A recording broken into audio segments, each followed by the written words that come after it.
وندبنا إلى خفض الجناح من الرحمة لهما إعظاما وإكبارا، وأوصانا بالترحم عليهما كما ربيانا صغارا.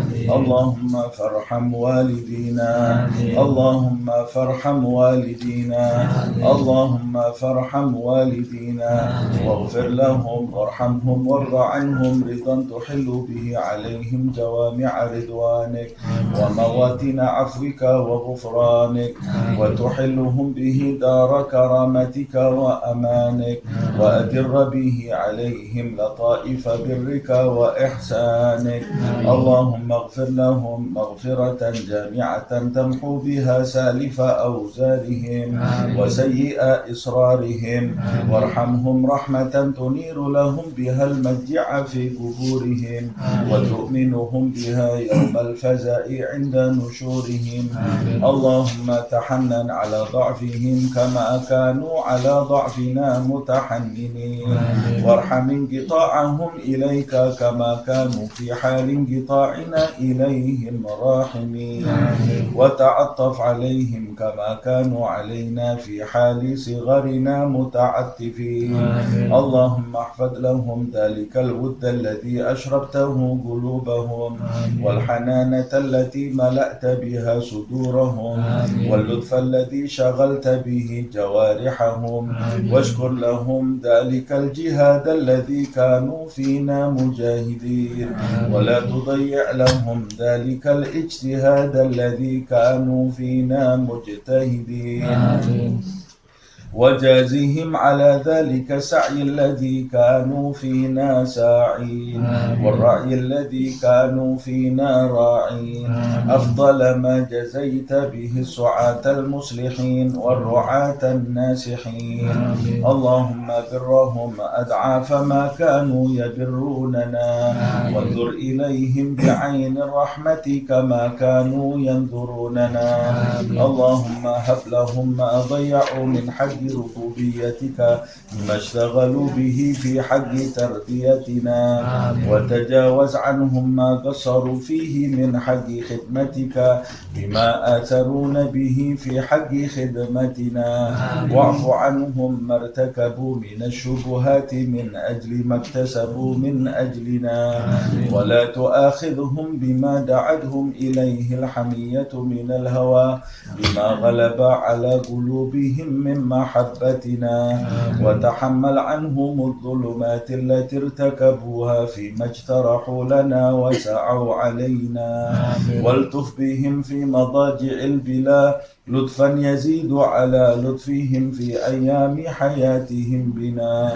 اللهم وما هديتنا له من الطاعات ويسرته لنا من الحسنات ووفقتنا له من الكربات، فنسألك اللهم أن تجعل لهم منها حظا ونصيبا، وما اقترفناه من السيئات واكتسبناه من الخطيئات وتحملناه من التبعات فلا تلحقهم منا بذلك حوبا ولا تحمل عليهم من ذنوبنا ذنوبا. اللهم وكما سررتهم بنا في الحياة فسرهم بنا بعد الوفاة. اللهم ولا تبلغهم من أخبارنا ما يسوءهم، ولا تحملهم من أوزارنا ما ينوءهم، ولا تخزهم بنا في عسكر الأموات بما نحدث من المخزيات ونأتي من المنكرات، وسر أرواحهم بأعمالنا في ملتقى الأرواح إذا سر أهل الصلاح بأبناء الصلاح، ولا تجبهم منا على موقف افتضاح بما نجترح من سوء الاجتراح. اللهم وما تلونا من تلاوة فزكيتها، وما صلينا من صلاة فتقبلتها، وعملنا من أعمال صالحة فرضيتها، وتصدقنا من صدقة فنميتها، فنسألك اللهم أن تجعل حظهم منها أكبر من حظوظنا وجسمهم منها أجزل من أجسامنا وسهمهم من ثوابها أوفر من سهامنا فإنك أوصيتنا ببرهم وندبتنا إلى شكرهم فأنت أولى بالبر من البارين وأحق بالوصل من المأمورين اللهم اجعلنا لهم قرة أعين يوم يقوم الأشهاد وأسمعهم منا أطيب النداء يوم التناد واجعلهم بنا من أغبة الآباء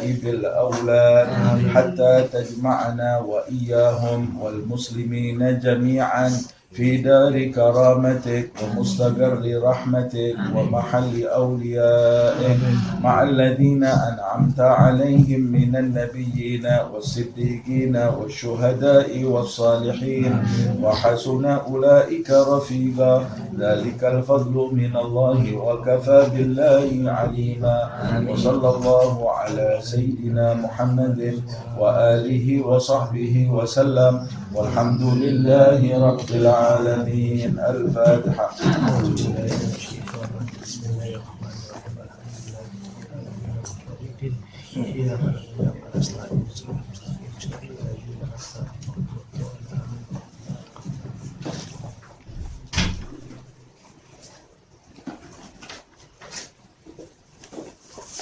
Kita doakan juga buat Mas Ian sama Mbak Ulan ya, mau menunaikan ibadah haji. Semoga oleh Allah Subhanahu wa taala dimudahkan perjalanannya. Dihapus segala rintangan dan halangan, dilumerkan segala tantangan di depannya, dan semoga Allah Subhanahu wa taala selalu memberi penjagaan kepada mereka dan kepada keluarganya yang ditinggal. Begitu juga semoga Allah Subhanahu wa taala selalu menyertakan Nabi Muhammad SAW bersama mereka di setiap perjalanannya, sehingga lisannya selalu deras dengan sholawat dan hatinya selalu terikat dengan Nabi dan sunnah-sunnahnya. Semoga Allah Subhanahu wa taala menjadikan perjalanan hajinya lancar dan dijadikan hajinya haji mabrur, umrahnya umrah mabrurah, membawa manfaat untuk diri mereka berdua, untuk keluarganya, untuk kerabatnya, dan untuk sahabat-sahabatnya, dan untuk seluruh umat Nabi Muhammad SAW. Manfaat lahir dan batin, manfaat dunia dan akhirat. Al-Fatihah. Anallah yusahil at-tariq wa yughil at-ta'wid ويجعل سيدنا محمد صاحبا ورفيق أينما توجهتهم ويكون الله صاحبا في السفر وخليفة في الأهل ولا يجعله آخر العهد لا منا ولا منكم ويبلغ جميع الآمال والمقاصد ويردكم إلى أوطانكم سالمين غانمين آمنين ظافرين بخيرات الدنيا والدين ويجعله سفر ظفر ونيل كل الوطر بجاه خير البشر وإلى حضرة النبي محمد صلى الله عليه وسلم بسر الفاتحة.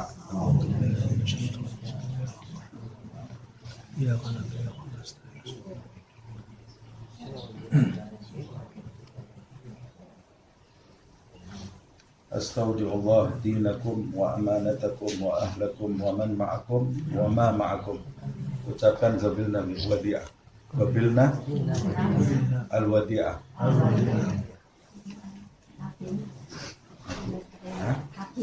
Artinya aku titipkan diri kamu, keluarga kamu, agama kamu, siapa yang bersama kamu, apa yang bersama kamu, kepada Allah Subhanahu wa taala. Jamnya qabilna wadi'ah, kami terima titipan. Ya, kita lanjutkan.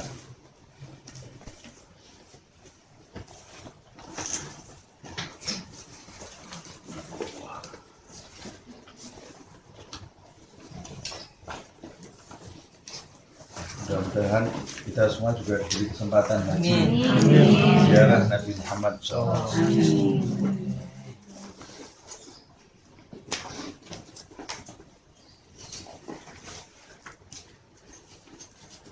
Nanti jangan lupa salamnya dari kita semua, jamaah hari Senin.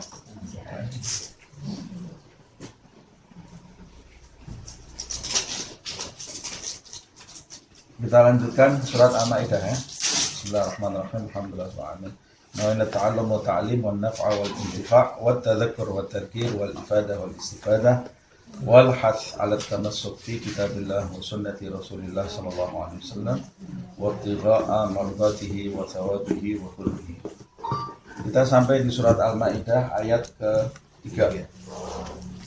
Sampai di pertengahan ya. Allah Subhanahu wa taala dalam surat Al-Maidah ayat ketiga ini menjelaskan kepada kita hal-hal secara rinci, sebagian hal-hal yang diharamkan oleh Allah Subhanahu wa taala seperti al-maitah, bangkai, ad-dam, darah, lahmul khinzir, daging babi, dan binatang yang disembelih ditujukan selain untuk Allah Subhanahu wa taala, al-munkhaniqatu, yang tercekik ya, binatang yang tercekik, al-mauqudatu, apa al-mauqudah itu? Binatang yang jatuh, yang dipukul. Kemudian al-mutaraddiyah, yang jatuh, matinya karena jatuh. Wan natihah, dan binatang yang mati karena diseruduk ya, karena tanduk. Kemudian wama akalas sabu, dan binatang yang mati diterkam binatang buas, binatang ternak yang mati diterkam binatang buas. Ini sebetulnya sekedar perincian penjelasan dari Allah Subhanahu wa taala. Ini yang disebut bangkai itu ya ini. Nah, karena dulu penduduk Arab itu biasa makan bangkai. Jadi dia bingungan apa itu yang dimaksud bangkai. Allah Subhanahu wa taala menjelaskan secara rinci. Ini contohnya binatang ternak yang mati menjadi bangkai yang haram dimakan. Itu tadi seperti yang jatuh, tercekik dan lain-lainnya. Illa ma dzakaitum, kecuali kalau kamu sempat menyembelihnya sebelum mereka itu mati, sebelum binatang-binatang itu mati, tercekik belum mati, masih ada tanda-tanda kehidupan, kamu sembelih jadi halal. Tapi kalau tidak sempat kamu sembelih, hurrimat alaikum, diharamkan bagi kalian.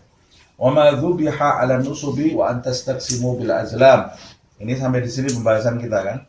Dan binatang yang disembelih untuk berhala-berhala. Nusub, saya jelaskan, nusub itu berhala yang ditegakkan di depan Ka'bah.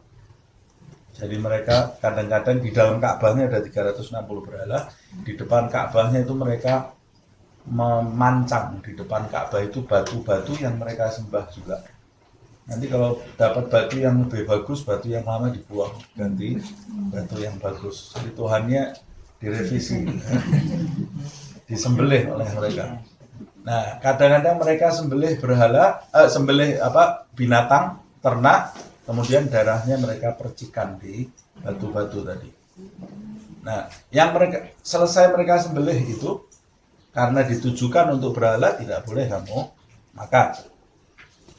Nah, begitu juga wa antastaqsimu bil azlam, atau binatang yang mereka sembelih untuk mengundi nasib. Al-azlam itu anak panah ya, untuk mengundi nasib. Ini sudah saya jelaskan juga di pertemuan yang lalu. Jadi kadang-kadang ada sapi, kemudian buat main judi, sapinya ini ditaruh, panahnya kena mana itu bagian yang dia dapat. Itu buat judi. Kadang-kadang untuk mengundi nasib. Mengundi nasib, ada orang datang pakai panahnya ada dagingnya, diliputi daging atau kulit. Nah, nanti di panahnya itu nanti ada tulisan Allah memerintah, Allah melarang. Terus tidak ada tulisan. Datang ke dukun, kalau mereka umpamanya mau nikah, datang ke dukun, diambil.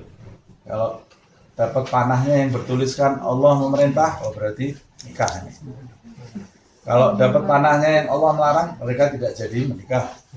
Kalau dapat panahnya yang tidak ada tulisan apa-apa, mereka ulangi lagi sampai dapat. Nah, dzalikum fiskun, semua itu perbuatan fasik.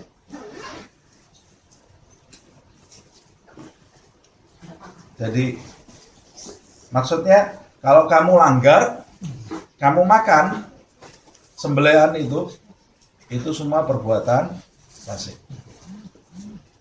Menyuguhkan bangkai binatang fasik.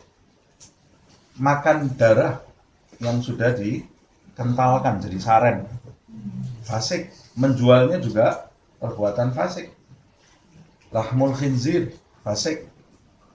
Atau hal-hal yang tersebut di atas. Bangkai binatang kamu tetap makan, tetap menyuguhkan kepada orang, itu perbuatan fasik. Nah, fasik itu saya jelaskan di pertemuan yang lalu, sebetulnya istilah untuk korma yang sudah matang sehingga kulitnya itu terkelupas. Nah, orang yang melanggar agama itu disebut fasik karena dia sedang terkelupas agama dari dalam hidupnya. Nah, agama dari dalam hidupnya itu terkelupas. Nah, terkelupasnya sampai tingkat mana? Nah, ada orang kafir kadang-kadang juga disebut fasik. Nah, orang munafik disebut fasik karena agama sudah terkelupas sampai tuntas di dalam agama, di dalam hidupnya. Begitu juga orang yang Islam, tapi dia melanggar tuntunan Allah Subhanahu wa Ta'ala, dia disebut fasik juga karena dia secara tidak sadar mengelupas ajaran Allah Subhanahu wa Ta'ala yang disampaikan melalui Nabi Muhammad SAW di dalam hidupnya. Nah, diingatkan oleh Allah Subhanahu wa Ta'ala, lihat, kamu tidak memperhatikan makanan yang masuk ke dalam perutmu, itu termasuk perbuatan fasik. Jadi fasik itu bukan hanya judi, bukan hanya zina, bukan hanya riba, bukan hanya meninggalkan sholat, meninggalkan puasa. Fasik itu juga tidak memperhatikan apa-apa yang masuk ke dalam perut kita. Termasuk jual beli yang diharamkan, jual beli yang batil. Tidak boleh kita lakukan itu. Karena hasilnya nanti menjadi sesuatu yang syubhat, yang kalau masuk ke perut kita bisa menjadikan kita ini mudah meninggalkan perintah Allah dan menerjang larangan-larangannya. Nah, makanya di pertemuan yang lalu saya sebutkan, kadang-kadang ada orang yang rajin ke masjid, sholatnya Masya Allah, ngaji, baca wirid, tapi kalau sudah urusan perut, lupa dia terhadap agamanya. Dia memisahkan antara perut dengan agama. Ini salah. Memisahkan penghasilan dengan agama, salah besar. Karena hal seperti itu kaitannya sangat erat. Nah, kita lanjutkan. Kemudian berikutnya, al-yawma ya'isal ladzina kafaru min dinikum fala takhshawhum wakhshawun. Wakhshawun, takutlah kalian, maksudnya wakhshawni. Wakhshawni, takutlah kepadaku. Biasa di dalam ayat seperti itu. Seperti wa ma khalaqtul jinna wal insa illa liya'budun. Maksudnya liya'buduni, menyembahku. Fa idza maritu fa huwa yashfin. Maksudnya yashfini, menyembuhkan aku. Dalam ayat itu biasa seperti itu. Nah, ini fala takhshawhum wakhshawun. Maksudnya wakhshawni. Tapi dibacanya wakhshaw. Ya.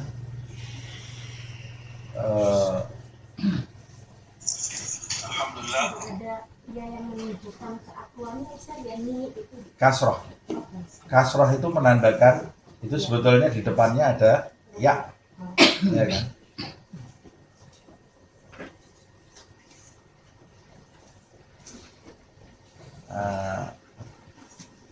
Jadi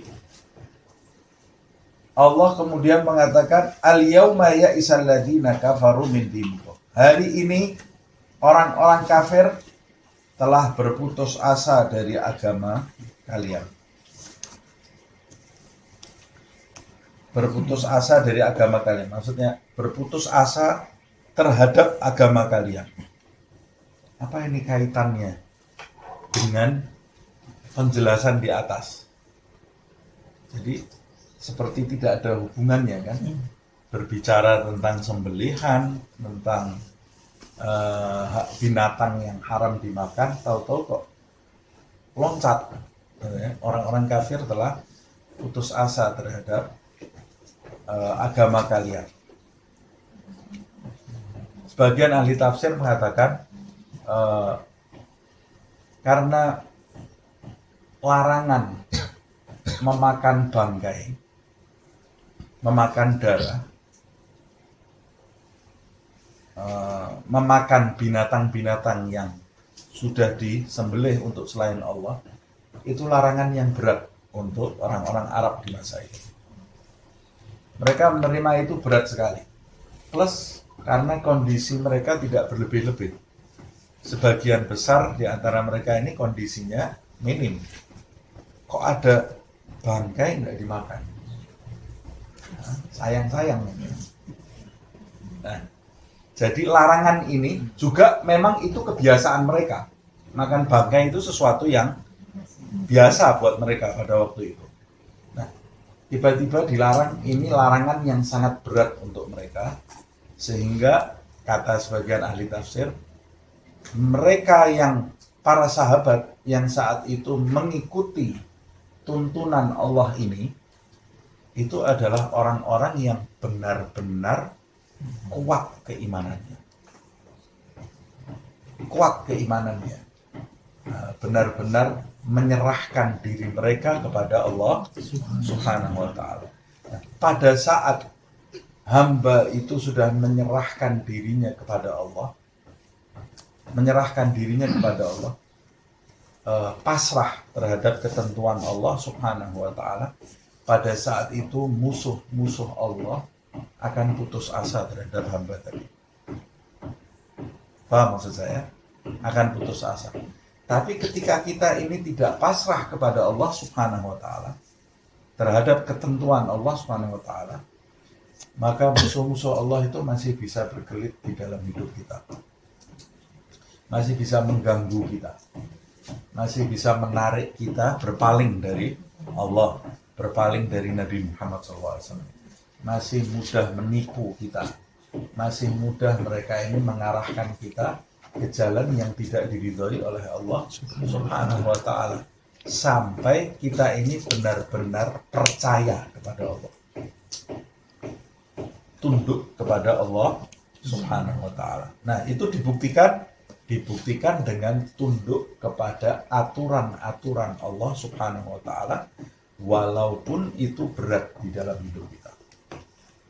Nah, yang penting tunduk dulu. Yang penting tahu dulu bahwa ini yang benar.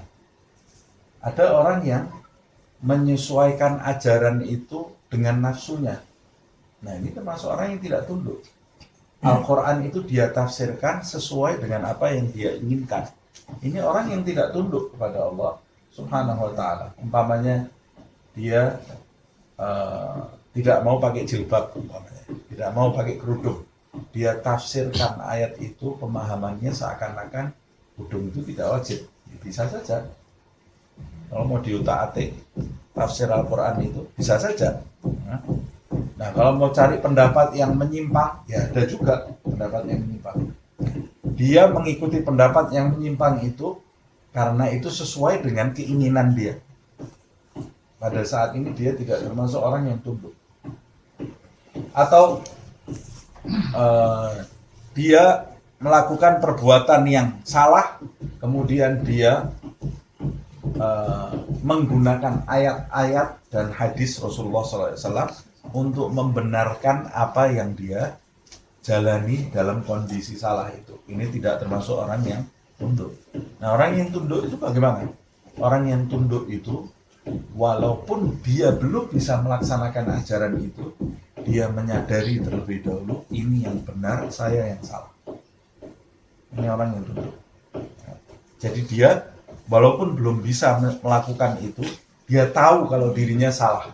Orang yang seperti ini ada kemungkinan dia nanti di masa yang akan datang dia akan menjadi lebih baik. Nah, kita harus seperti itu. Kita harus seperti itu. Kita tahu banyak sekali ajaran, tuntunan Allah, tuntunan Nabi Muhammad SAW yang belum kita lakukan 100% di dalam hidup ini. Tapi yang penting kita sadar dulu bahwa ini perbuatan yang salah, dan suatu waktu saya akan menyempurnakan ini, akan saya sempurnakan di dalam hidup. Nah, makanya Allah Subhanahu wa Ta'ala itu tahu kondisi kita. Waktu ada disebutkan di dalam ayat Al-Quran, amana rasul bima unzila ilaihi rabbil alamin kullun amana billahi wa malaikatihi wa kutubihi wa rusulihi la nufarriqu baina ahadin min rusulihi sami'na wa ata'na wa rabbana wa ilaina la yukallifullahu nafsan illa wus'aha ma kasabat wa 'alaiha ma kasabat. Bukan itu ayat. Nah, ada ayat ittaqullaha haqqa tuqatih wa la tamutunna illa wa antum muslimun. Turun ayat ini, perintah dari Allah. Ittaqullaha haqqa tuqatih. Bertakwalah kalian kepada Allah Subhanahu wa Ta'ala sebenar-benar takwa. Perintahnya Allah ini waktu turun, sahabat ini sebagian sakit. Kata sahabat, ya Rasulullah, siapa yang bisa bertakwa dengan Allah dengan sebenar-benar takwa? Tidak ada orang bisa bertakwa kepada Allah dengan sebenar-benar takwa, kecuali mungkin dia itu nabi-nabi atau wali-wali, baru bisa dengan sebenar-benar takwa. Tapi kita orang awam ini, siapa yang bisa bertakwa kepada Allah dengan takwa yang sebenar-benarnya? Sholat kita saja perlu diteliti, ngaji kita perlu diteliti, zikir kita perlu diteliti. Belum lagi waktu yang kita habiskan untuk perbuatan sia-sia, atau bahkan kita hiasi hari demi hari ini dengan hal-hal yang diharamkan oleh Allah Subhanahu wa Ta'ala. Siapa yang bisa bertakwa kepada Allah dengan takwa yang sebenar-benarnya? Habis itu turun ayat yang dalam pendapat ahli tafsir menasakh, menghapus ayat yang pertama. Ittaqullah mastata'tum. Bertakwalah kepada Allah Subhanahu wa Ta'ala sesuai dengan kemampuan kalian. Artinya, berusahalah kalian untuk bertakwa kepada Allah sampai ke puncak usaha. Bukan malas ya. Ayat ini bukan kemudian bertakwalah kepada Allah semampunya, kemudian malas saya nanya, sudahlah yang penting saya sudah seperti ini. Enggak. Tapi ayat ini memerintahkan kita bertakwa, tapi sampai puncak kemampuan kita. Selebihnya Allah Subhanahu wa Ta'ala la yukallifullahu nafsan illa wus'aha. Allah tidak akan membebani kamu sesuatu yang kamu tidak bisa mengerjakannya. Karena di dalam ketakwaan itu ada tingkatan-tingkatan. Takwa itu ada kelasnya. Kalau kamu takwanya baru kelas 1, ya Allah akan menghisap kamu di kelas itu. Nah, mungkin Allah nanti akan menghisap kamu di kelas yang 6. Nah, mungkin ada ketakwaan menghindari hal-hal yang haram, mengerjakan hal-hal yang wajib. Itu ketakwaan TK yang setiap orang harus melakukan itu. Tingkat TK ya. Menghindari seluruh yang haram, mengerjakan seluruh yang wajib. Nah, itu ketakwaan tingkat TK yang tidak boleh tidak. Seluruh orang Islam harus menjalani itu. Nah, tingkat yang mastata'tumnya, mastata'tum itu kalau berurusan dengan hal-hal yang sunnah, berurusan dengan adab, berurusan dengan hati. Waktu kamu sholat khusyuk apa enggak? Nah, kalau kita sholatnya saja masih dekat-dekat mau adzan, mau akhir, kemudian kita tuntut diri kita untuk khusyuk, ya susah. Nah, sholatnya aja setiap mau sholat, baru sholat sekarang sholat lagi, baru sholat lagi. Terus kita mau menuntut diri kita khusyuk, susah kita mau menuntut diri kita khusyuk. Itu tingkatan yang lebih atas. Tuntut dulu diri kita sholat dengan bahagia. Saya mau mengerjakan sholat, saya berusaha bahagia pada waktu saya sholat. Nanti kalau kita sudah bahagia setiap sholat, baru kita bisa menyelami apa makna sholatnya itu. Makanya ada tingkatan-tingkatan sampai tingkatan-tingkatan yang tinggi. Nah, haram yang dilakukan oleh orang yang baru tingkatan TK itu lain tingkatannya dengan haram yang orang yang sudah kelas 6 SD di hadapan Allah SWT atau bahkan mahasiswa. Nah, ya kita jangan menuntut diri kita haramnya orang yang sudah mahasiswa itu. Nanti kita bisa stres. Nah, itu makna dari taqullah mas tata'tum. Bertakwalah kepada Allah sesuai dengan kemampuan kalian, ukuran kalian.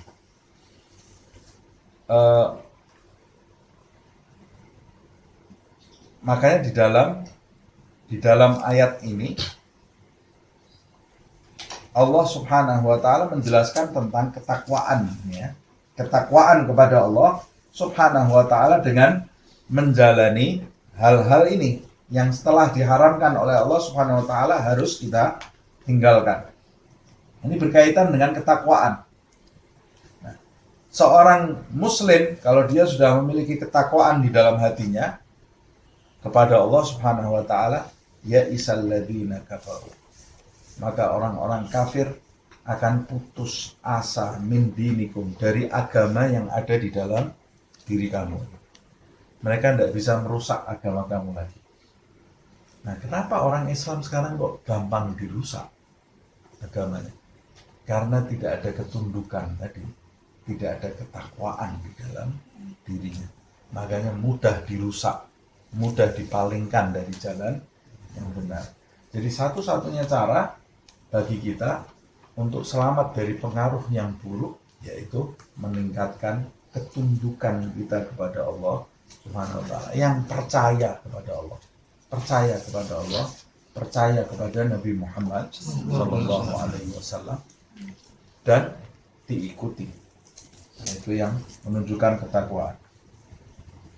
Fala takhshawhum, maka janganlah kalian itu takut kepada mereka. Jangan tunduk kepada mereka. Jangan tunduk kepada cuitan mereka.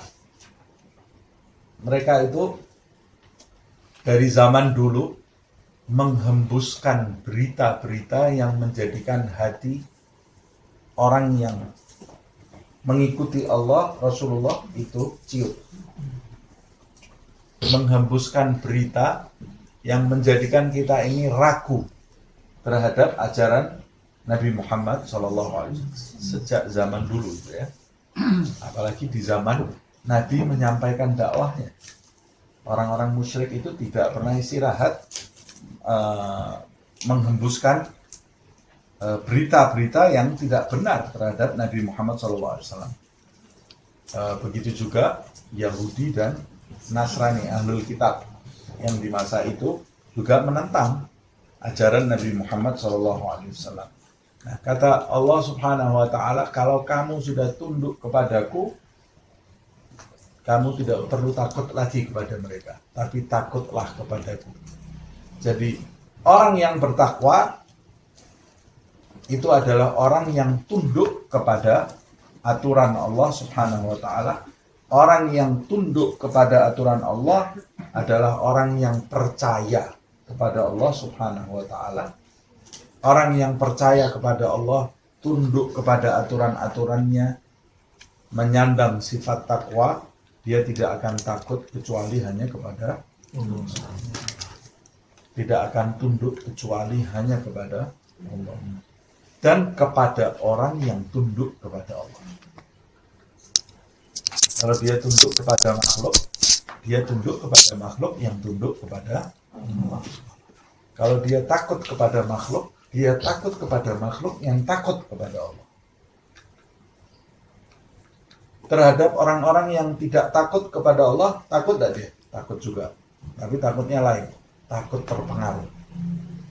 Takut terpengaruh pikiran-pikiran mereka yang buruk. Nah, makanya doanya Syekh Abu Bakar bin Salim itu, Allahumma inni akhafu minka wa akhafu mimman yakhafu minka wa akhafu mimman la yakhafu minka. Ya Allah, aku takut kepadamu dan aku takut kepada orang yang takut kepadamu, dan aku takut kepada orang yang tidak takut kepadamu. Takut kepada Allah karena kebesaran Allah. Takut kepada orang yang takut kepada Allah, takut tidak beradab di depannya. Jadi orang kenal dengan walinya Allah, tapi kelakuannya jauh dari kelakuan orang yang baik. Ini harus takut orang seperti ini. Karena nanti pertemanannya dengan wali ini bisa jadi saksi buruk di hadapan Allah Subhanahu wa ta'ala. Orang ketemu dengan Nabi Muhammad SAW, jadi Abu Jahal, jadi Abu Lahab. Sengsara enggak? Sengsara. Abu Lahab dan Abu Jahal itu seksanya nanti lebih pedih daripada orang-orang kafir yang hidup sekarang ini. Karena dia berjumpa dengan Nabi Muhammad SAW. Itu tuntutan Allah sangat besar sekali. Nah, itu takut kepada orang yang takut kepada Allah, takut tidak menghormatinya, takut tidak beradab kepadanya, takut tidak mengikutinya, takut perkenalannya terhadap orang yang takut kepada Allah itu jadi saksi buruk nanti di hadapan Allah Subhanahu wa ta'ala. Nah, kemudian wa akhafu mimman la yakhafu minka, dan aku takut kepada orang yang tidak takut kepadamu ya Allah.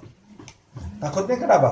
Takut terpengaruh dengan pikiran-pikirannya yang menyimpang, takut terpengaruh dengan sifat-sifatnya yang buruk, takut terpengaruh dengan ajakan-ajakannya, berita-berita dustanya. Nah, kemudian doanya, Allahumma bihaqqi man yakhafu minka najjina mimman la yakhafu minka. Ya Allah, demi kedudukan orang-orang yang takut di sisimu, jauhkan aku dari kerusakan orang-orang yang tidak takut kepadamu. Doanya luar biasa ya. Lalu Allahumma bihaqqi sayyidina Muhammadin uhrusna bi'ainika allati la tanam. Ya Allah, demi kedudukan Nabi Muhammad SAW di sisimu, jagalah kami dengan matamu yang tidak pernah tertidur. Uhrusna bi'ainika allati la tanam waqnufna bikanafika allati la yuram. Simpanlah aku di dalam naunganmu, di dalam tempat penyimpananmu yang tidak ada satu musuh pun bisa memiliki cita-cita untuk mencapainya. Hamba kalau sudah dilindungi sama Allah, tidak ada satu musuh pun bisa punya angan-angan untuk mencapainya saja, tidak ada. Punya bayangan untuk mencapainya tidak ada kalau sudah dilindungi oleh Allah Subhanahu wa ta'ala, seperti Nabi Muhammad SAW. Karena dilindungi oleh Allah Subhanahu wa ta'ala, dikejar seluruh kabilah Arab. Waktu mau hijrah itu kan ada perwakilan dari setiap kabilah itu, anak muda itu dikejar itu Rasulullah, perwakilan seluruh kabilah Arab, supaya pedang mereka sama-sama membunuh Nabi, sehingga kabilahnya Nabi tidak bisa balas dendam, mau balas dendam sama seluruh kabilah. Itu usulnya Abu Sufyan ya, sebelum masuk Islam tadi. Nah, disepakati oleh iblis dalam rapatnya itu ikut hadir, nyamar jadi, berubah jadi orang. Karena Abu Sufyan itu memang cerdik. Kata Abu Sufyan, ini caranya setiap perwakilan kabilah, pemudanya satu diambil, pemudanya yang tangkas, sama-sama nanti setiap kabilah itu menusuk badannya Muhammad SAW. Darahnya tercecer di pedang seluruh kabilah, sehingga nanti kalau kabilahnya Muhammad Bani Hashim mau menuntut balas nggak bisa, karena Bani Hashim itu dihormati, sangat dihormati. Iblis hadir di musyawarahnya itu ya, kata Iblis, ini usul paling hebat, disepakati oleh Iblis. Karena sesuai ini. Nah, akhirnya dikejar oleh seluruh kabilah ini. Allah melindungi Nabi Muhammad SAW di gua Hira, di gua Thur. Di gua Thur itu Rasulullah SAW bersama Sayyidina Abu Bakar. Orang-orang kafir itu, orang-orang musyrik itu, kalau nunduk ke bawah kelihatan Nabi Muhammad, tapi tidak ada yang nunduk. Mereka tidak punya bayangan Nabi Muhammad itu ada di gua. Karena Allah cuma melindungi Nabi Muhammad dengan sarang laba-laba dan sarang burung dara. Jadi mereka ini, itu Rasulullah bikana fillah la yura. Kebayang Rasulullah ada di situ ada? Tidak ada. Punya angan-angan Nabi di situ aja? Tidak, gitu ya. Dari mana ini? Maksud Nabi Muhammad masuk situ sarang laba-labanya masih utuh, sarang burung daranya masih utuh. Jadi laba-laba sama burung dara itu sama Allah diperintahkan buat sarang dalam semalam.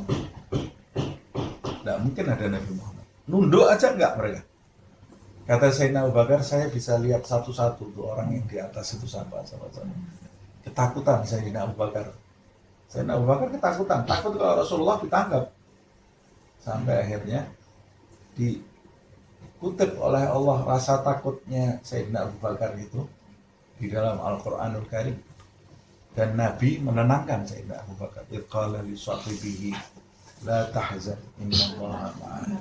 Ketika Muhammad itu berkata kepada sahabatnya, yaitu Sayyidina Abu Bakar, la tahzan, jangan kamu bersedih. Innallaha ma'ana, Allah bersama kita. Dan tidak usah takut. Allah kalau sudah bersama hidup kita, la takhshawhum wakhshaw. Ini jaminan dari Allah Subhanahu wa taala. Kalau orang takut kepada Allah, maka dia tidak akan dibuat takut oleh selain Allah. Tapi sebaliknya, orang yang tidak tunduk, tidak takut kepada Allah, dia akan dibuat takut oleh banyak selain Allah.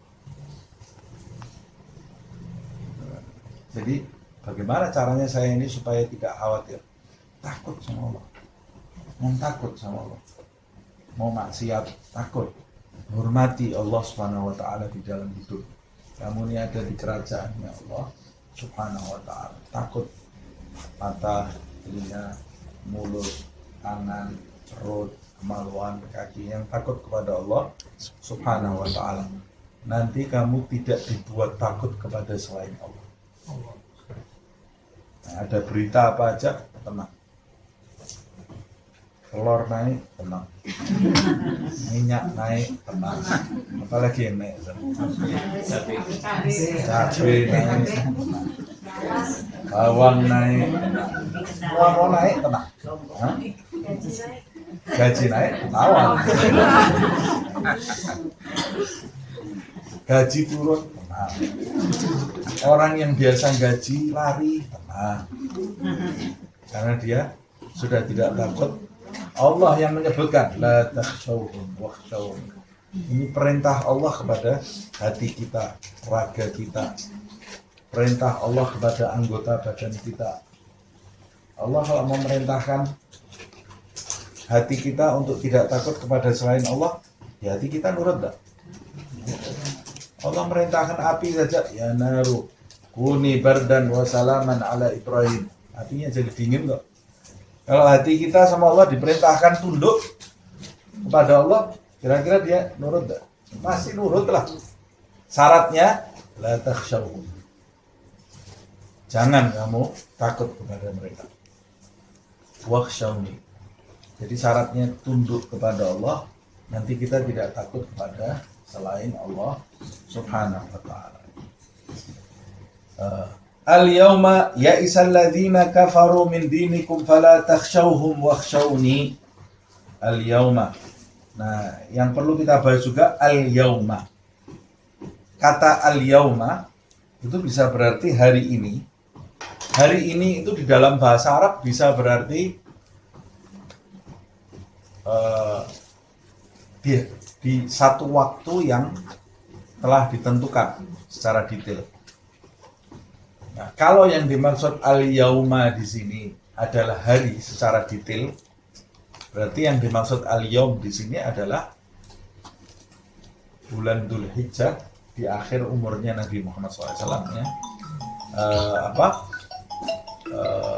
Pada waktu peristiwa haji akhirnya Rasulullah SAW. Ini turunnya ayat ini kan sebagian meriwayatkan di Arafah.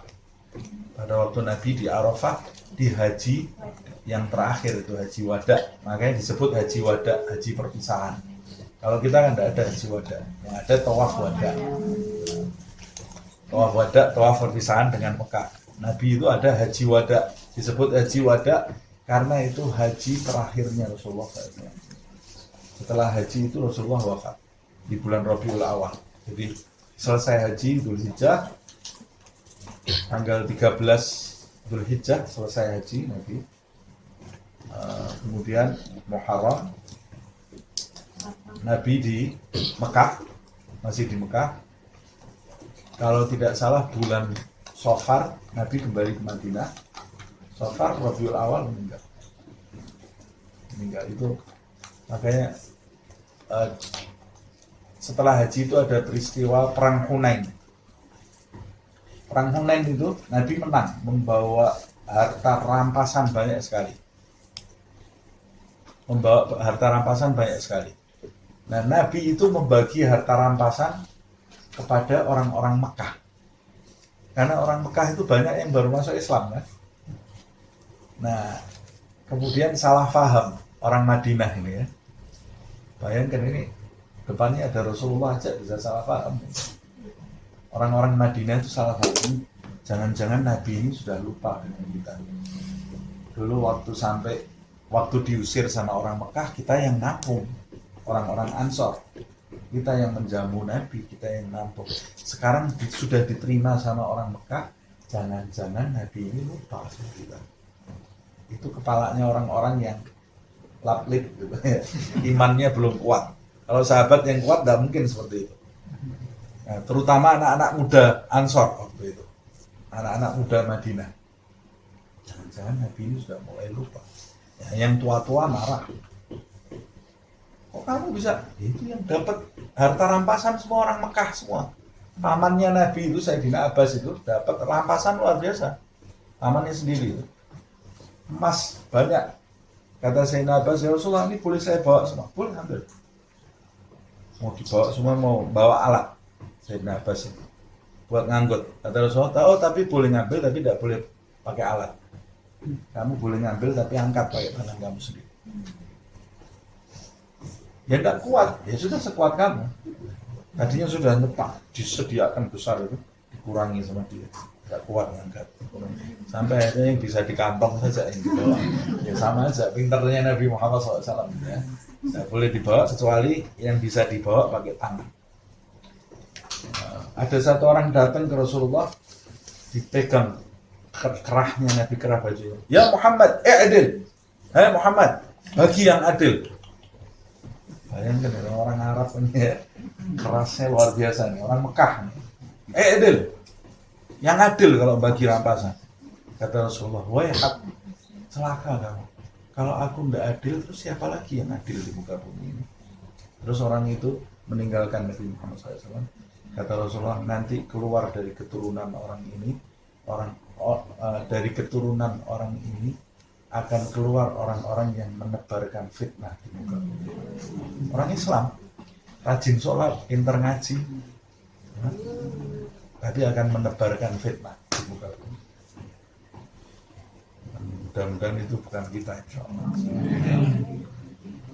Tapi itu terus tadi penduduk orang-orang Ansor itu akhirnya yang tua-tua itu manggil Nabi Muhammad SAW. Kata mereka, ya Rasulullah, ini bukan pemikiran kami, tapi ini pemikiran anak-anak muda kami. Rasulullah itu bijaksana, orang yang pemimpin betul. Nabi Muhammad datang, diundang datang Rasulullah SAW. Ini mereka ini sekarang mulai meragukanmu ya Rasulullah. Kenapa kata Nabi Muhammad? Kok sudah kamu diterima di Mekah, kamu bagi-bagi rampasannya banyak ke penduduk Mekah. Sedangkan kita orang-orang Ansor kok tidak kebagian, hanya sedikit saja. Kata Nabi Muhammad SAW, wahai orang-orang Ansor, sungguh mereka yang membenci kalian, maka aku membencinya. Dan Rasulullah ya, siapa yang membenci Ansor, maka dia telah membenciku. Siapa yang membenciku, maka dia akan dibenci oleh Allah Subhanahu wa ta'ala. Kemudian Nabi mengatakan, hai orang-orang Ansor, maukah kalian jika orang-orang Mekah pulang ke rumahnya membawa harta rampasan, sedangkan kalian akan pulang ke rumah kalian membawa aku Muhammad SAW. Pilih mana? Kata Rasulullah. Pilih bawa aku, apa pilih bawa harta rampasan? Nangis semua orang-orang Ansor. Apa artinya harta rampasan? Mereka pilih pulang bawa Nabi Muhammad SAW. Itu menunjukkan bahwa Nabi Muhammad ini matinya nanti mau di Madinah. Jadi Nabi sudah paham matinya nanti mau di Madinah. Habis itu Rabiul Awal itu pulang, Safar itu mulai sakit-sakitan Nabi Muhammad SAW sampai 12 Rabiul Awal wafat Rasulullah SAW di rumah Sayyidah Aisyah, di pangkuan Sayyidah Aisyah. Wafatnya ini Nabi itu kepalanya di pahanya Sayyidah Aisyah. Sebelum wafat Nabi itu minta siwak, minta disiwak mulutnya itu, karena Nabi itu bersih. Nabi tapi sudah tidak sanggup. Siwak itu kalau dipotong harus digigit dulu supaya melembutkan. Nabi sudah tidak sanggup melembutkan, jadi dilembutkan pakai mulutnya Aisyah, kemudian disiwakan oleh Aisyah. Jadi sebelum wafat itu air ludahnya Nabi itu bercampur dengan air ludahnya Aisyah, kemudian digunakan oleh Aisyah bekasnya Nabi, berkah. Jadi berkah-berkahan itu ada, ya. Berkah-berkahan itu ada. Nah itu terjadi pada Nabi dan istrinya, dan panjang. Nanti kalau diteruskan jadi tangisan kita, enggak jadi bahas ayat. Ini kan tadi mau bahas al-yauma akmaltu lakum dinakum. Ayat ini turun waktu Arafah. Nah kalau yang dimaksud al-yauma itu hari ini yang bertepatan dengan waktu, berarti hari ininya itu hari Arafah ini. Sebagian ahli tafsir mengatakan ini berkaitan dengan waktu hajinya Nabi, sempurnalah agama itu. Sebagian yang lain mengatakan tidak. Ini berkaitan dengan satu masa. Inilah masa sempurnanya agama sampai seterusnya. Nah ini yang saya kira menurut saya lebih tepat. Karena yaum itu bisa berarti masa, bukan berarti hari. Seperti yauma khalaqallahu samawati wal arda, ada ya di dalam ayat. Yauma khalaqallahu. Coba cari ayatnya. Hari saat Allah menciptakan langit dan bumi, harinya apa itu? Ada yang mengatakan itu kan di hari Jumat. Tapi waktunya kan bukan 24 jam Allah menciptakan itu. Allah tidak menciptakan langit bumi 24 jam. Jadi itu yang dimaksud hari di situ tidak berkaitan dengan hari seperti hari Senin, Selasa, Rabu, Kamis. Tapi itu satu masa, berkaitan dengan masa. Nah itu saya kira lebih tepat. Nah, al-yauma akmaltu lakum dinakum. Hari ini aku telah sempurnakan agama kalian untuk kalian. Lakum. Penekanan lakum di sini karena sesungguhnya Allah tidak mendapatkan apa-apa dari penyempurnaan ini. Karena Allah yang memberi manfaat. Allah itu tidak diberi manfaat oleh selain Allah. Jadi kalau Allah mendatangkan manfaat, manfaat itu untuk yang diberikan oleh Allah SWT. Allah sendiri tidak menerima manfaat karena Allah lah sumber manfaat. Jadi jangan pernah kita menyangka Allah itu mendapat manfaat dari sholat dan zikir kita. Tidak. Loh, nah Allah ridho itu, Allah puas maksudnya apa? Puas itu kan mendapat manfaat. Puas itu karena Allah puas tidak perlu menyiksa kita. Karena Rahman Rahim. Allah itu zat yang maha pengasih, maha penyayang. Sehingga Allah berterima kasih tidak perlu menyiksa kita. Nah, tapi Allah mendapat manfaat dari sholat kita. Nah, jadi kalau kamu tidak sholat, ya Allah tidak rugi apa-apa. Kamu yang rugi. Kalau kamu sholat, Allah tidak dapat manfaat apa-apa dari sholat kamu. Kamu yang dapat manfaat. Dan pernah kita berpikir, ya Allah, saya minta ini aja, Tidak dikabul-kabulkan. Mulai besok saya nggak mau sholat. Kamu kira kalau kamu nggak sholat terus Allah sedih gitu? Nggak ada. Ya kamu lebih rugi lagi. Sudah nggak dapat doanya, nggak sholat, lebih rugi lagi. Oh, kan ada orang zaman sekarang ngambek sama Allah gitu ya. Ngambek kepada Allah. Saya sudah rajin sholat, rajin ngaji, kok hidup saya seperti ini. Wah, mau besok saya mau pasti bab aja. Lebih rugi lagi kamu. Salah kamu sendiri. Nah, Allah tidak butuh dengan jilbab kamu, tidak butuh dengan kamu yang perlu. Nah, makanya ini ditekankan. Lakum. Sampai Allah memberikan manfaat kepada Nabi Muhammad. Apa Allah perlu dengan Nabi Muhammad? Allah perlu tidak dengan Nabi Muhammad? Tidak perlu. Nabi Muhammad yang perlu dengan Allah. Makanya alam nasrah laka. Ya. Alam nasrah laka sadrak. Penekanan supaya kita tahu. Bukankah kami Allah telah melapangkan dadamu untuk kepentinganmu, bukan kepentingan kami. Karena kalau semua makhluk ini tidak ada yang sadar, semuanya maksiat, tidak ada yang sholat, semuanya tidak menyembah Allah, kerajaan Allah itu tidak kurang setitik pun. Tidak perlu.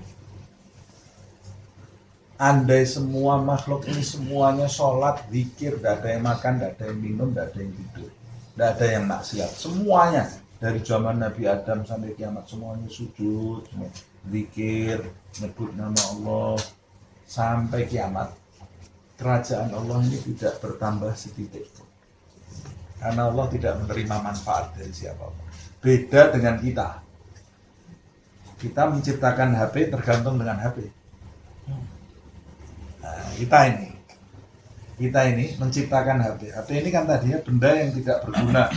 Disatukan oleh orang-orang yang memiliki ilmu, disatukan sampai jadi HP, jadi manfaat kan. Terus kita terikat tak dengan manfaatnya HP.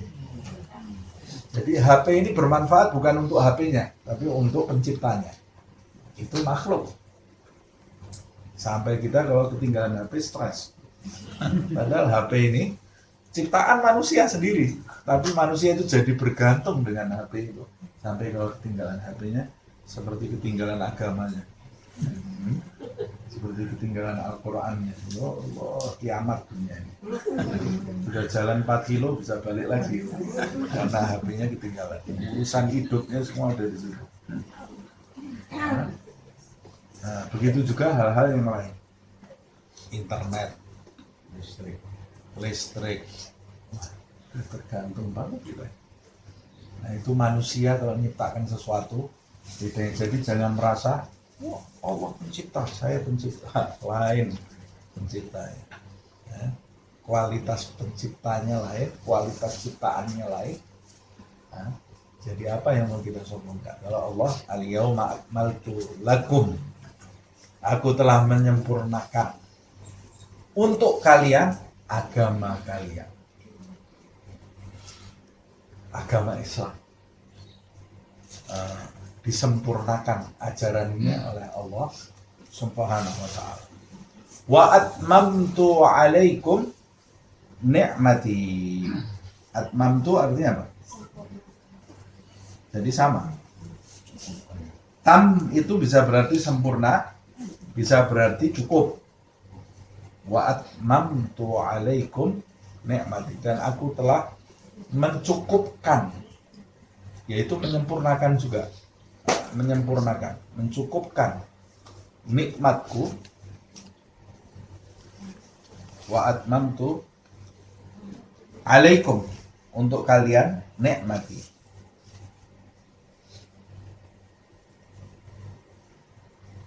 Atmamtu sama akmaltu itu secara bahasa, kalau atmamtu kan sumbernya dari tamma, tammama, yutammimu, mencukupi atau sempurna. Dalam bahasa Indonesia ada tamat. Istilah tamat. Tamat itu selesai, cukup. Ya, itu kata serapan dari bahasa Arab. Dari tamma, yatimmu, atau tammama yutammimu. Ada akmal tuh dari kamula, yakmulu, sempurna.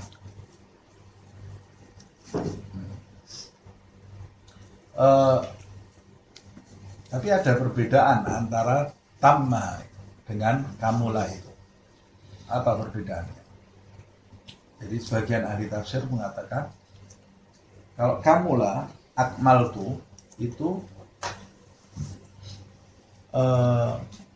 sesuatu yang sempurna, yang terpisah-pisah. Sesuatu yang sempurna, yang terpisah-pisah, yang diletakkan dalam satu wadah menjadi kamil. Jadi potongan-potongan yang sempurna diletakkan ke dalam satu wadah. Itu namanya kamula. Sempurna.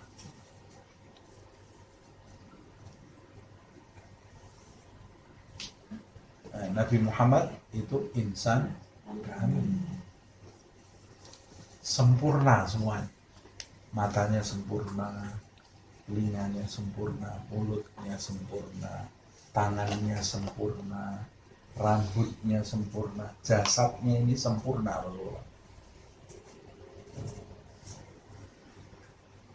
Akhlaknya sempurna, ruhnya sempurna, hatinya sempurna. Oleh Allah diletakkan dalam satu wadah, insan kamil, manusia yang sempurna. Nabi Muhammad SAW. Itu makna kamil. Secara bahasa seperti itu. Tapi kalau tamma itu bagian-bagian yang tidak sempurna digabungkan supaya menjadi sempurna. Nah, begitu kata ahli tafsir. Makanya di dalam agama, ketika menyebut masalah agama, Allah menggunakan al-yauma akmaltu. Hari ini telah aku sempurnakan. Maksudnya perintah sholat, perintah zakat, perintah puasa, perintah haji, perintah berbakti kepada orang tua, ada semua di dalam Al-Quran selama perjalanan dakwahnya Nabi Muhammad SAW. Itu semua perintah sempurna enggak? Semuanya sempurna.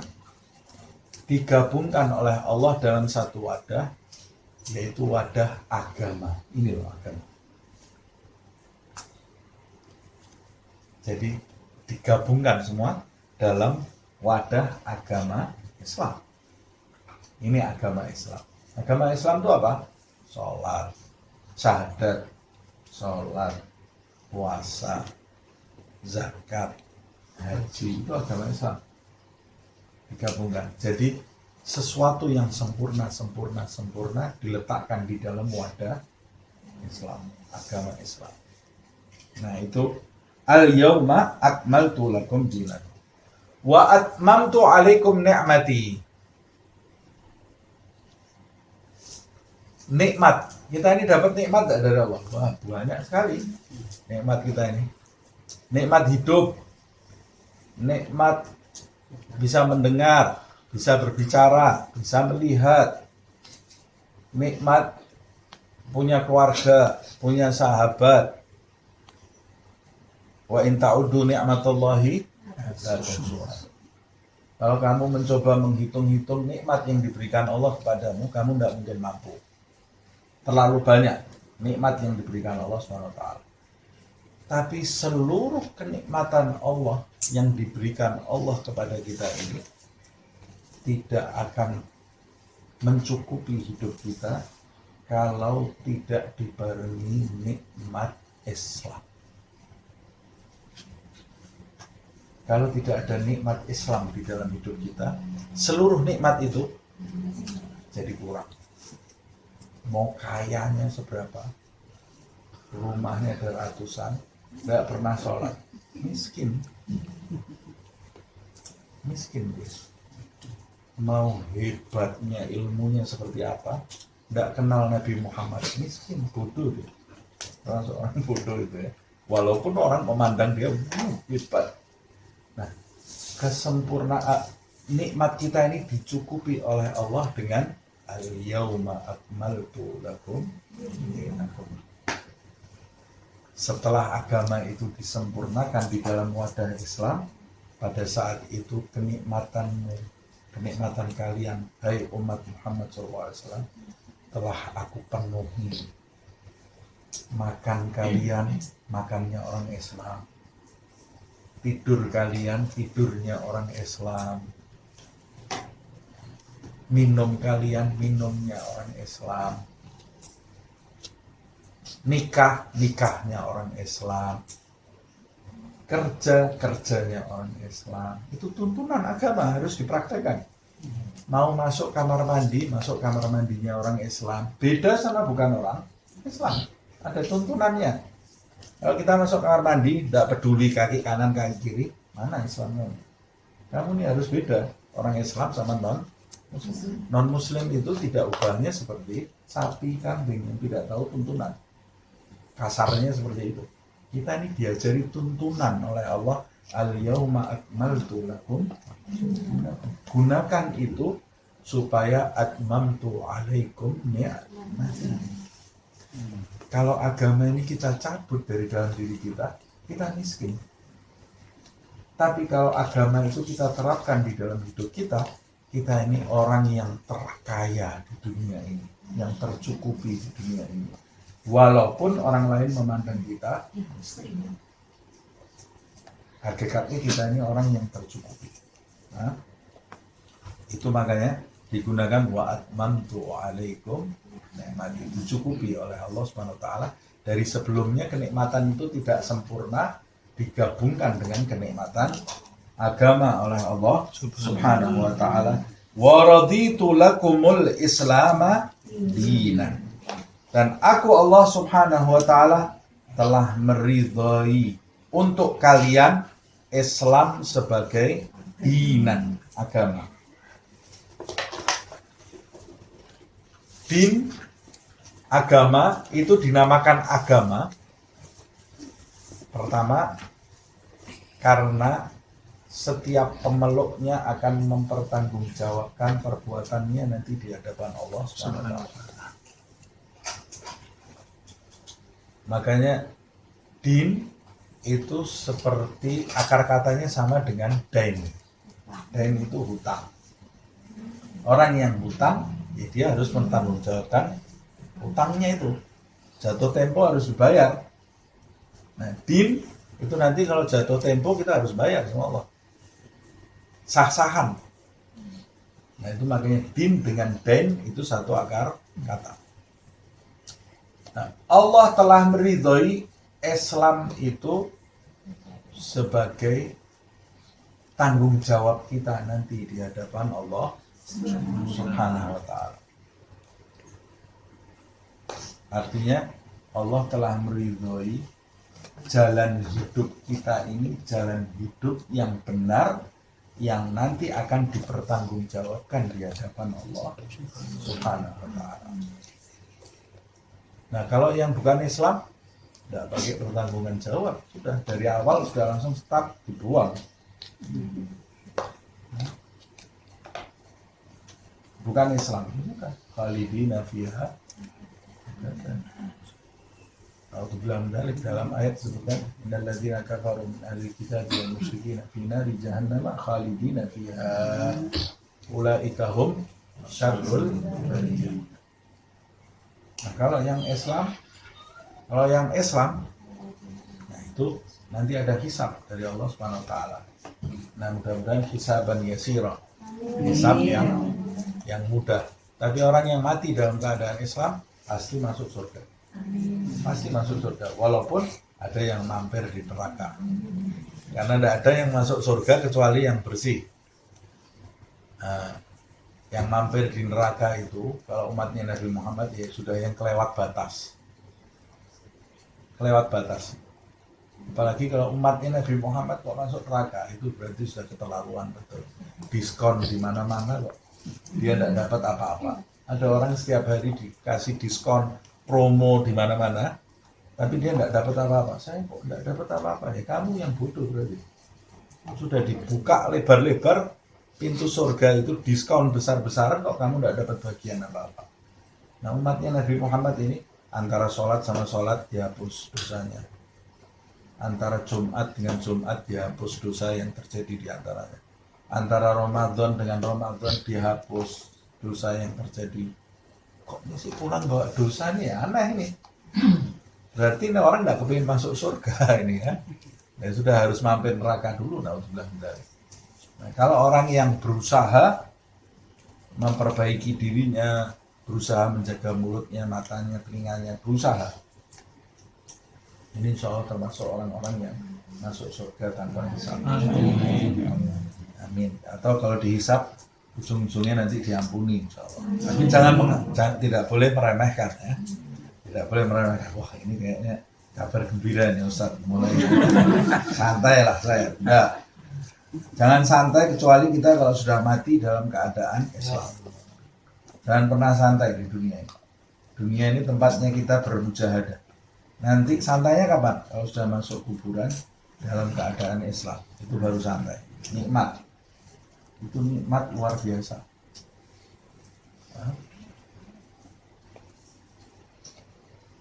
Ini ada beberapa teman yang mimpi, teman-teman kita yang sudah wafat. Wah, kehidupannya, wah nikmat kalau kita mati sekarang. Dia menyampaikan itu termasuk kabar gembira kan? Kabar gembira. Dia menyampaikan, Allah, kok mati dari dulu ya. Itu bahasa Solo, soalnya yang mati orang Solo ya. Kok mati dari dulu aja, enak. Mau apa-apa dilayani. Nah, orang mukmin itu kalau kematian sudah senikmat-nikmatnya hidup ini, kan Nabi sudah mengatakan, dunia sijnul, dunia itu penjaranya orang beriman. Mati itu bebas orang beriman itu.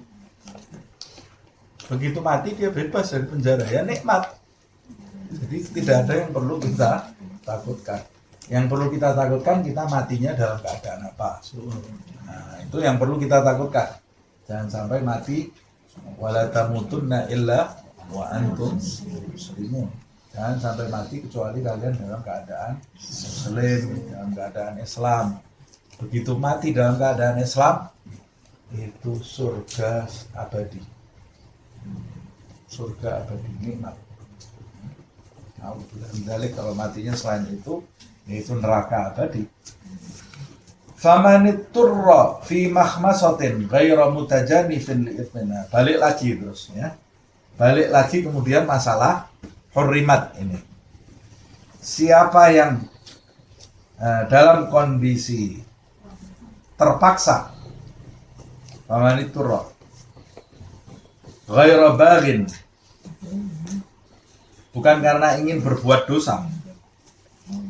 Famaniturra fi mahmasatin. Mahmasatin itu dalam keadaan darurat gitu ya. Mahmasah itu darurat. Ghairu mutajanifin li'ithmin. Bukan karena dia ingin berbuat dosa. Famaniturra fi mahmasatin ghairu mutajanifin li'ithmin. Barang siapa dalam keadaan terdesak, terpaksa, dan bukan karena dia ingin berbuat dosa. Artinya terpaksa dia makan bangkai. Ya mungkin karena terlalu lapar, tidak punya barang halal yang dimakan. Boleh enggak saya makan bangkai? Ya kalau terpaksa boleh. Segala sesuatu yang darurat itu yang haram saja bisa jadi haram. Saya makan babi dalam keadaan terdesak, boleh enggak? Boleh. Yang ada cuma daging babi. Nah, dalam keadaan terdesak itu seperti apa? Dalam keadaan terdesak itu, kalau kamu tidak makan, kamu bisa binasa. Bisa mati. Adanya daging apa? Daging babi. Nah, pertama yang harus kamu teliti, daging babi ini mengenyangkan atau tidak? Oh, mengenyangkan. Berarti bisa untuk menyambung hidup. Bisa. Kamu boleh memakan daging babi sekedar menyambung hidup. Kalau makannya lebih dari sekedar menyambung hidup, jadi haram. Yang lebih itu jadi haram. Oh, saya haus, air tidak ada.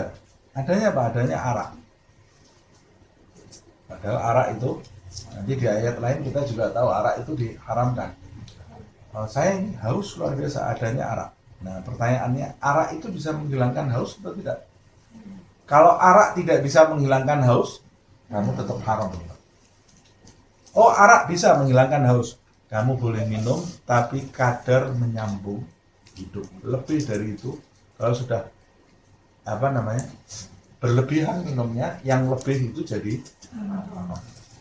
Nah, itu makna dari famaniturra fi makhmasatin ghaira mutajanifin li itsmin fa innallaha ghafurur rahim. Maka sesungguhnya Allah Maha Pengampun lagi Maha Penyayang. Kalau ada orang yang terpaksa harus memakan karena dia bukan mencari dosa, cuma karena dia ini terpaksa karena terlalu lapar, maka Allah Subhanahu wa Ta'ala Maha Pengampun lagi Maha Penyayang. Nah, ini yang bisa kita petik dari ayat yang ketiga. Memang agak panjang nih ayatnya pembahasannya. Insya Allah di pertemuan yang akan datang kita lanjutkan di ayat yang keempat. Sehat walafiat. Ya Rabbana a'tarafna bi annana a'tarafna wa annana ashrafna la ashrafna fatub alaina tawbah taghfir li kulli hawbah wastur lana al-awrati wa amin rawati waghfir li walidina rabbi wa mauludina wal ahli wal ikhwani wa syairil khillani wa kulli dhi mahabba aw jiratin aw suhbah wal muslimina ajma'in amin rabbi isma' fadlan wa judan manna la biktisabil minna bil mustafa rasuli nahza bi kulli suri bil mustafa rasuli nahza bi kulli suri bil mustafa rasuli nahza bi kulli suri salla wa sallam rabbi alaihi adal hamdi wa alihi wa sahbihi hidayat kashis wahbi walhamdulillahi بالبدء والثناء سبحانك اللهم وبحمدك أشهد أن لا إله إلا أنت أستغفرك وأتوب إليك سبحان ربك رب العزة عما يصفون وسلام على المرسلين والحمد لله رب العالمين والعفو منكم.